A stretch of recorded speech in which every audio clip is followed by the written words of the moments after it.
ओम शम शनिश्चराय नमः। स्वागत है आपका हमारे चैनल पर। आज के इस वीडियो में हम आपको सुनाएंगे शनिवार व्रत की कथा। इसके साथ ही सुनाएंगे शनि देव के न्याय की एक ऐसी कथा जिसमें उन्होंने दशा आने पर अपने गुरु को भी नहीं बख्शा था। शनि देव की नजर में चाहे एक साधारण प्राणी हो या कोई देवता हो, दानव हो, जब उनकी दशा या महादशा या साढ़े साती आती है तो शनिदेव सभी के साथ एक समान व्यवहार करते हैं और आज की कथा में हम यही जानेंगे। अगर आपने अभी तक चैनल को सब्सक्राइब नहीं किया है तो हमारे चैनल पर सभी प्रकार की व्रत कथाएं सुनाई जाती हैं। सभी व्रत कथाएं सुनने के लिए और हमसे जुड़े रहने के लिए हमारे चैनल को सब्सक्राइब अवश्य कर लीजिए और आज की कथा अच्छी लगे तो एक लाइक करके शेयर भी कर दीजिए। साथ ही कमेंट में अपने विचार भी अवश्य लिखिए। तो चलिए अब सुनते हैं शनि देव की न्यायप्रियता की एक रोचक कथा। एक समय की बात है, एक दिन शनि देव अपने गुरु के पास गए और कहा कि मैं आपके चंद्रमा के ऊपर से गुजरने वाला हूँ। इसका अर्थ यह है कि गुरुजी की साढ़े साती शुरू होने वाली थी। गुरु ने शनि देव से कहा कि ऐसा मत करो, लेकिन शनि देव ने कहा कि अगर मैं आपको छोड़ दूंगा तो ये कर्तव्य से विमुख होना होगा, इसलिए मैं ऐसा नहीं कर सकता। गुरु ने पूछा कि तुम कितने समय के लिए मुझ पर दृष्टि डालोगे? तो शनि देव ने जवाब दिया कि 7.5 साल के लिए। तो गुरुजी शनि देव से नाराज हो गए। तब शनि देव ने कहा कि ठीक है, मैं आप पर सिर्फ 7 महीने के लिए ही दृष्टि डालूंगा। लेकिन गुरुजी फिर भी तैयार नहीं हुए। शनि देव अपने गुरु को नाराज नहीं करना चाहते थे तो बोले कि 7 दिन दृष्टि की अनुमति आप मुझे दे दें, लेकिन गुरुजी फिर भी नहीं माने। गुरु ने कहा कि शनि, तुम मुझ पर दृष्टि कभी मत डालना। ऐसा सुनते ही शनि देव ने कहा कि अगर मैं ऐसा करूंगा तो फिर मेरा कोई सम्मान नहीं करेगा, कोई भी धर्म का पालन नहीं करेगा, कोई मुझसे नहीं डरेगा। शनि देव ने अपने गुरु से कहा कि मैं केवल 7.5 पहर के लिए आपके चंद्र नक्षत्र में रहूंगा, यानी कि 22.5 घंटे तक। लेकिन गुरुजी ने कहा कि मैं तुम्हें सिर्फ 3.25 घंटे यानी कि 1.25 पहर की अनुमति दे सकता हूँ। शनिदेव इसके लिए तैयार हो गए। गुरु ने सोचा कि 1.25 पहर तो स्नान आदि में ही चला जाएगा, तो शनिदेव उन्हें परेशान नहीं कर पाएंगे। शनिदेव अपने गुरु के मन की बात को समझ चुके थे। उन्होंने सोचा कि चूंकि गुरु ने अपने मन में मुझे धोखा देने के बारे में सोचा है, तो अब मुझे ये बताना ही पड़ेगा कि मैं कितना निष्पक्ष हूँ। अब गुरुजी गंगा नदी में स्नान करके बाहर निकले तो एक तरबूज का व्यापारी, जो कि शनिदेव खुद ही बनकर आए थे, उन्हें मिले। व्यापारी ने गुरु को तरबूज काटकर बताया और कहा कि देखो कितने रसीले और मीठे हैं। उन्हें देखकर गुरुजी का मन तरबूज खाने को ललचाने लगा और गुरुजी ने तरबूज खरीद लिए और अपने झोले में डालकर निकल पड़े। गुरुजी जिस शहर की तरफ चल दिए थे, वहां के राजा और प्रधानमंत्री के बेटे शिकार के दौरान जंगल में खो गए थे। रात तक जब वो वापस नहीं आए तो राजा ने उनकी खोज के लिए सैनिकों को भेजा। इन सैनिकों ने गुरुजी को आते देखा, जिनके हाथ में झोला था। इस झोले में से लाल रंग का एक पदार्थ निकल रहा था।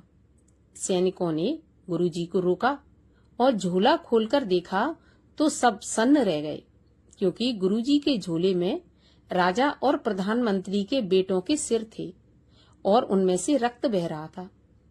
सैनिक गुरुजी को पकड़कर राजा के पास ले गए, जहां गुरुजी को मृत्युदंड की सजा सुना दी गई। अब गुरुजी समझ चुके कि शनि का प्रकोप झेल रहे हैं और अब कुछ ही समय बाकी है। अब सैनिक राजा के आदेश के बाद गुरुजी को लेकर उस स्थान पर पहुंचे जहां पर पहले से जल्लाद तैनात थे। जल्लादों ने जैसे ही गुरुजी को मारने की कोशिश की तो गुरु ने उन्हें लालच दिया और कुछ समय के बदले चांदी के सिक्के देने की बात कही। जल्लादों ने लालच में आकर गुरुजी की बात मान ली थोड़ी देर के बाद राजा के दरबार में उसके और प्रधानमंत्री के बेटे कुशलता के साथ पहुंच गए। सकुशल बच्चों को देख राजा गुरुजी का ध्यान आया और तुरंत मृत्यु दंड को रुकवाकर सम्मान से उन्हें दरबार में लाने को सैनिकों से कहा गया। गुरुजी को सम्मान से दरबार में लाया गया, सम्मानित किया गया। चांदी की मुद्राएं दी गईं, जिनमें से कुछ गुरुजी ने जल्लादों को अपने वचन के अनुरूप दे दी। जब शनि देव की दृष्टि पड़ने का समय समाप्त हो गया तो गुरुजी के सामने शनिदेव आए और पूछा कि आप कैसे हैं। तब गुरुजी ने कहा कि जब सिर्फ 4.25 घंटे में मैं मृत्यु शैया पर पहुंच सकता हूं, मुझ पर कलंक लग सकता है, तो फिर आम लोगों का क्या होगा जिन पर तुम 7.5 और ढैया लगाते हो। गुरुजी ने शनिदेव से वचन लिया कि इतना विचलित कभी किसी को नहीं करोगे। इस पर शनिदेव ने कहा कि मैं वचन देता हूँ कि अगर मेरी दशा और महादशा में किसी ने अहंकार नहीं किया तो मैं भी उसे परेशान नहीं करूंगा, लेकिन अगर किसी ने अहंकार दिखाया, अधर्म के रास्ते पर चला, तो फिर मैं उसे दंड अवश्य दूंगा। इस प्रकार शनिदेव ने अपने गुरु को वचन दिया और जब उनकी दशा महादशा आती है तो मनुष्य को अहंकार रहित होकर धर्म के मार्ग पर ही चलना चाहिए। शनिदेव कभी भी परेशान नहीं कर सकते। और आइए अब सुनते हैं शनिवार व्रत की कथा। एक बार की बात है, एक समय सूर्य, चंद्रमा, मंगल, बुध, बृहस्पति, शुक्र, शनि, राहु और केतु, इन सभी ग्रहों में आपस में झगड़ा हो गया कि हम सब में से बड़ा कौन है। सब अपने आप को बड़ा कहते थे। जब आपस में कोई निश्चय नहीं हो सका तो सबके सब आपस में झगड़ते हुए इंद्र के पास गए और कहने लगे कि आप तो सभी देवताओं के राजा हो, इसीलिए आप हमारा न्याय करके हमें ये बतलाइए कि हम 9 ग्रहों में से सबसे बड़ा कौन है। राजा इंद्र तो इनका प्रश्न सुनकर घबराई गए और कहने लगे कि मुझ में ऐसा सामर्थ्य नहीं है जो मैं किसी को बड़ा या छोटा बताऊं। मैं अपने मुख से कुछ नहीं कह सकता। हाँ, एक उपाय अवश्य बता सकता हूँ। इस समय आप पृथ्वी लोक पर जाइए, वहाँ पर राजा विक्रमादित्य सभी के दुखों का और समस्याओं का निवारण करते हैं, इसलिए तुम सब मिलकर उन्हीं के पास जाओ, वही तुम्हारे दुखों का निवारण करेंगे। ऐसा वचन सुनकर सभी ग्रह देवता चलकर भूलोक में राजा विक्रमादित्य की सभा में जाकर उपस्थित हुए और अपना प्रश्न राजा के सामने रखा। राजा उनकी बात सुनकर बड़ी चिंता में पड़ गए कि मैं अपने मुख से किसको बड़ा और किसको छोटा बताऊं। जिसको छोटा बताऊंगा वही क्रोध करेगा, परंतु उनका झगड़ा निपटाने के लिए उन्होंने एक उपाय सोचा। उन्होंने सोना, चांदी, कांसा, पीतल, शीशा, रांगा, जस्ता, अभ्रक और लोहा, इन 9 धातुओं के 9 आसन बनवाए।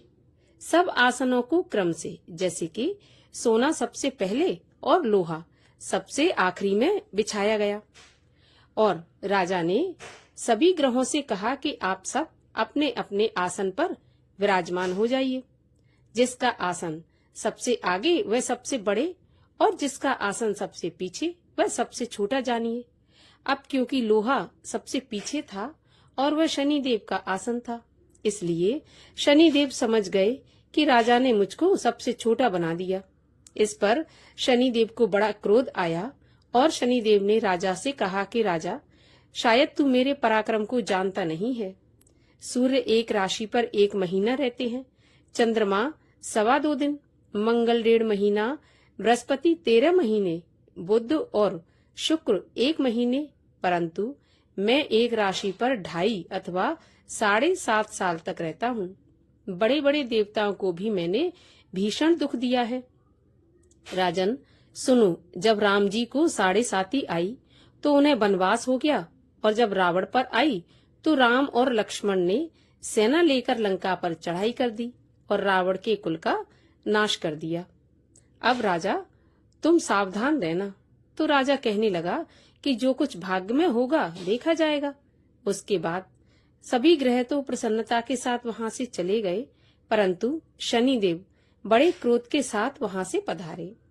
कुछ काल व्यतीत हो जाने पर जब राजा को 7.5 की दशा आई तो शनिदेव घोड़ों के सौदागर बनकर अनेक सुंदर घोड़ों के साथ राजा की राजधानी में आए।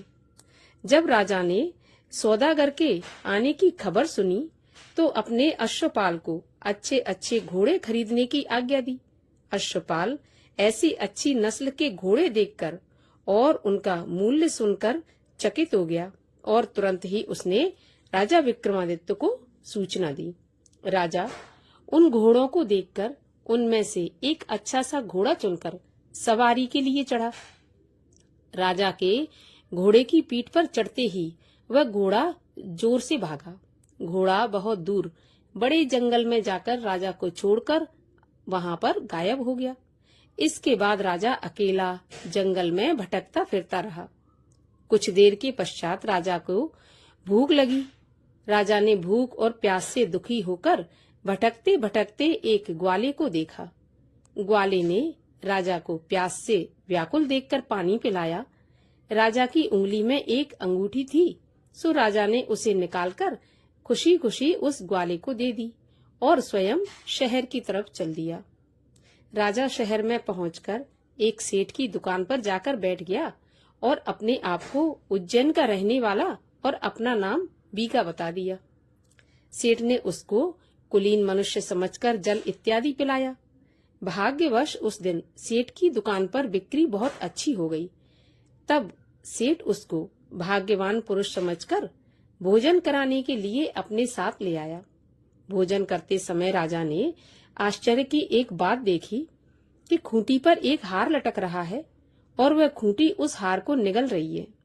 भोजन के पश्चात कमरे में आने पर जब सेठ को कमरे में हार नहीं मिला तो सबने यही सोचा कि बीका के सिवा यहाँ कोई आया तो है नहीं, तो हार भी बीका ने ही चुराया है। परंतु जब बीका से पूछा गया तो उसने साफ मना कर दिया कि मैंने हार नहीं चुराया। इस पर 5-7 लोग आदमी इकट्ठे होकर उसको फौजदार के पास लाए। फौजदार ने उसको राजा के सामने प्रस्तुत किया और कहा कि यह आदमी भला तो प्रतीत होता है, चोर मालूम तो नहीं होता, परंतु सेठ का ये कहना है कि इसके सिवाय घर पर कोई नहीं आया, तो अवश्य ही चोरी इसी ने की है। तब राजा ने आज्ञा दी कि इसके हाथ पैर काटकर इसको चौरंगिया किया जाए। राजा की आज्ञा का तुरंत पालन किया गया और बीका के हाथ पैर काट दिए गए। इस प्रकार कुछ काल व्यतीत होने पर एक तेली उसको अपने घर ले आया और कोलू पर उसको बिठा दिया। बीका उस पर बैठा हुआ जुबान से बैल हाँकता रहा। शनि की दशा समाप्त हो गई और एक रात को वर्षा ऋतु के समय वह मल्हार राग गाने लगा।